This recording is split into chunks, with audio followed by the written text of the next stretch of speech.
I suppose we're part of the Interrailway Committee, and we've been discussing it with our colleagues up along the West Coast, and a lot of great work is going on there. The Athenry to Clare Morris section is opening.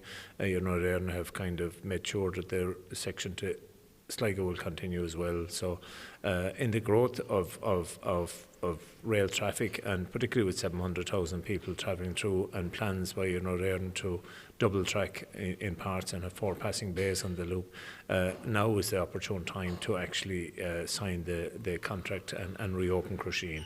And get a halt there, and I think that's what has been asked by our members up along the West Coast, along with ourselves here in Clare. We see huge momentum behind it, and rail traffic is growing, and there's a real need for it, and there's a need for more options to hop on and off of as well, and Crusheen is a prime example of that. Do you believe that the importance of this is recognised at a national level?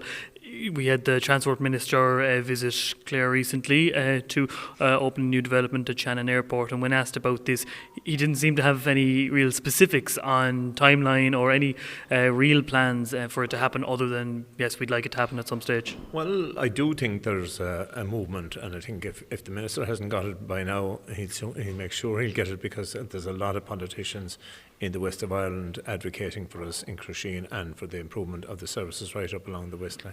And we have supported the west all the way up along, and it's coming back. The invaluable Sean Canning, this General Minister, is part of our committee and has visited recently as well.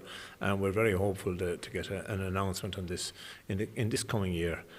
Like we fought long battles, it was announced before 20 years ago, but at this particular time there's a far greater business case for us, and I think that'll be, Éireann have been very supportive as well. So I suppose today is just to keep it on the agenda, to make sure that it's on, and I asked the executive, the council, the county manager and the whole lot to make sure any forum they're in as well as they raise it, and I think that has been heightened very much since the first of the new year. I have gone to every director and asked them all directly, and I've asked as many politicians to keep it on the agenda. So I'm very hopeful that we'll get to there. It's a battle, but I think the business case is becoming more predominant every day, and we see the volume of people who are using it now and not being able to get seats on it. So the doubling of capacity will definitely make the business case stronger even for Crusheen.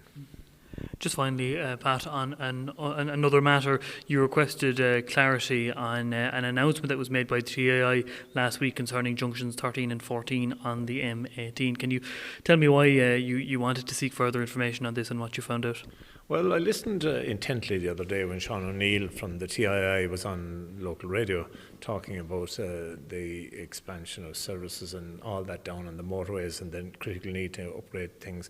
And he talked about elongating the off-ramp at the Tulla Road junction, and no works to be done in relation to the Bearfield junction.